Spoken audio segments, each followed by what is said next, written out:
This is the Kojima Productions Report with your host, Ryan Payton, and with a very special guest this week with Christopher Randolph, better known as Hal Emmerich or Otacon. Hello. Thanks for joining me. Oh, my pleasure. I'm very happy to be here. This is the second voice actor we've had on the show. First was David Hayter. Right. Next up is Christopher Randolph to address your questions. I sent out a bunch of feelers to different sites asking you to submit your questions to Otacon. All the burning questions you've had for about 10 years since you premiered. Just about, yeah. It's amazing it's been that long, but it has. Yeah. And you're back here for MGS4. That's right. And right. Without revealing too much, I mean, how you feel about the project so far? Or? Oh, it's very exciting. It's very, very exciting. I mean, thinking about what the technology was like when we started out 9 years ago, it's a whole other world of what we're doing. And we've kind of come up in style. I mean, we're in much nicer studios to record this kind of thing, which is great. Wait, last time you guys were in, well, not last time, but the first time was in a mansion. You can't beat that. Yeah, no, there was something exciting about the first those first sessions, and we were all in the same room, and it was this little place tucked away in Hollywood, and none of us really knew what we were doing. We were trying to figure it out as we went along, right. The exciting thing about this, I'm finding, is that certainly for that one, and to some degree for the second one, the game was done already, and we were just sort of translating it into English. In this case, for MGS4, it's kind of being built as we work, so that's much more exciting for me. I think it's great. Yeah, and it's a lot more stressful for me. I don't know if you can see the gray hairs coming out right Yeah, now. I was noticing that. I can see you aging in the booth. Yeah, because the game's not done, but we're still got to record these lines, and now what level is this, and then where do you want Snake to go? And yeah, it's a challenge. Yeah, it's a challenge. But I think in the end, it probably is going to result in a really alive thing when it's finished. It's going to be very exciting. Yeah, it's very organic right now. I mean, we still have time to change things, so if things sound better for you to direct Snake in this area, we could definitely alter those things. So. Right. And I thought maybe I'd give the listeners a little bit of background on Christopher Randolph, like what you do outside of voice acting for Otacon. Sure. I mean, I'm an actor. I've been an actor for, a long time, professionally for coming up on 25 years. I've done a lot of theater work around the country and Broadway and off-Broadway. I've done a little bit of television, not a lot, but a little bit. I'm starting to do more film-type stuff these days, which is great. I just did a commercial for Circuit City, so I mean, that kind of thing pops up every now and then. That sounds pretty cool. You were telling me about that the other day. Yeah, that's kind of fun. That should be coming out soon. It's connected with the opening of the Fantastic Four movie, right? Because Circuit City is involved in that. I think they have product placement. So we shot this thing all day on the streets of New York City. It was very exciting. It should be fun. So you're playing a dad. I'm playing a dad, and there's a dad and a mother and a daughter, and we arrived to find that our car, which we'd parked on the streets of the city, has been completely trashed by this battle between the Silver Surfer and Johnny Torch. And the dad he just can't quite get the concept of the fact that some silver guy on a flying surfboard has destroyed his car. It's very funny. So definitely listeners have to look for that commercial. Yeah, by all means, look for the commercial. And there's Christopher Randolph, there's Otacon. Yeah, you'll be able to see what I look like. Very cool.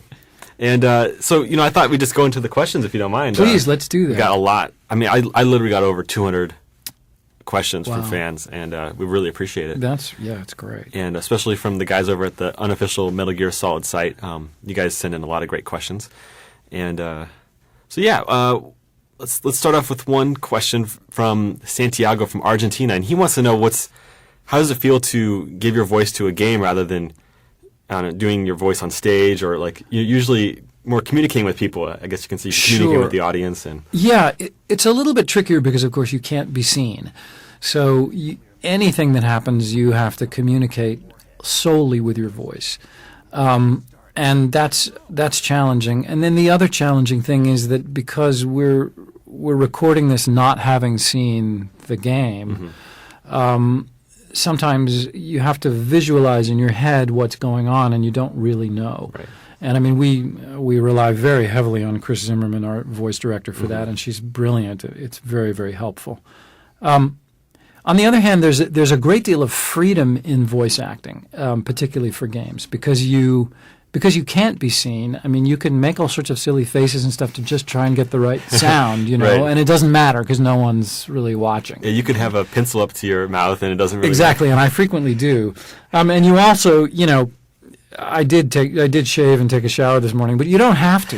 You don't have to. You don't have can roll to in here into you your can pajamas. roll in here yeah. in your pajamas, which is fun. So that's great. Yeah, well, actually, a first for the series is that, well, not this time, but we often record with ADR with visuals with the motion capture sessions. Right. And Yes. that's kind of a new thing, and I think that's really increased the quality of the performances. I think so too, and I think the whole motion capture technology will increase the. I mean, I'm amazed. I saw that clip. I mean, it just looks like real life. It's like being inside an actual movie, and that's amazing.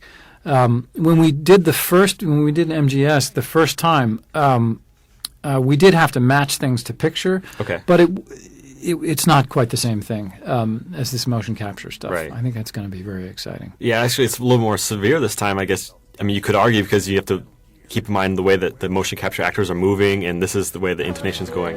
Because it's not, we haven't made the game videos yet, but you're just looking at these Japanese actors playing. I'm looking at the motion capture guys in the suits with ping pong balls all over them, and it's tricky. You do have to use your imagination still, in a way. Very much, very much. And it's funny because we actually put an effort in the Japanese the Japanese motion capture actor for Otacon to have these big, thick glasses. So you do know that Otacon still is a little nerdy. Definitely, and he always will be. I'm sure. Yeah, I mean, with MGS4, he's grown up a little bit, but Yeah, I think so. I know. Yes, I think he has. I hope he has. I think what's kind of cool about the whole series of games is the characters that progress over time, and I think that's great. well, that leads into a question from somebody with the pen name of the Red Comet, and he wants to. He says that Otacon is his favorite Metal Gear character, and he wants to know what your favorite aspects of the Otacon character are. That's a great As an question. actor. Yeah. And thank you I'm glad you like Otacon. I'm very fond of him myself. What I like, the two things that really stand out for me, and a lot of it has to do with the writing and the people who really created the game. First of all, he has a lot of humor. I mean, there's a lot of very funny stuff with Otacon, and I think that's great. I think it's really important to have a variety of things in a game like this. It's not all just blowing people away. And so the humor is fun to play, and the exchange with Snake, Right. that sort of the kind of relationship that they have that's developed is really, really fun. And then the other thing that I really like about him is he's got a big heart, Otacon. He really does. The writers have really created a very deep and rich backstory for him, and he's had difficult stuff in his life, but he's very sensitive, and he remains so even despite all the ways he's been battered around, and I think that's wonderful because. As with so many things with this game, there's a commentary about the modern world, and I think sensitive, intelligent people are really important. And he's perfect to be paired with a gruff guy like Snake. Exactly, and that 1-2 combination, you can pretty much do anything if you have both of those sides. And we have so much fun recording with you and David because. It's just all the subtle humor is just so funny. The way that he bounces off you, and the way that you try to get him to show a little bit of emotion sometimes, and it doesn't work, and it's a lot of fun. Yeah, it's great, and I'm very fond of David, and we get along great. So it's been a blast working with him. Yeah. So going down to the next question is Mullet 2000, and he wants to know if you have a favorite scene that you acted in the MGS series. Yeah. It's interesting. I was thinking about that.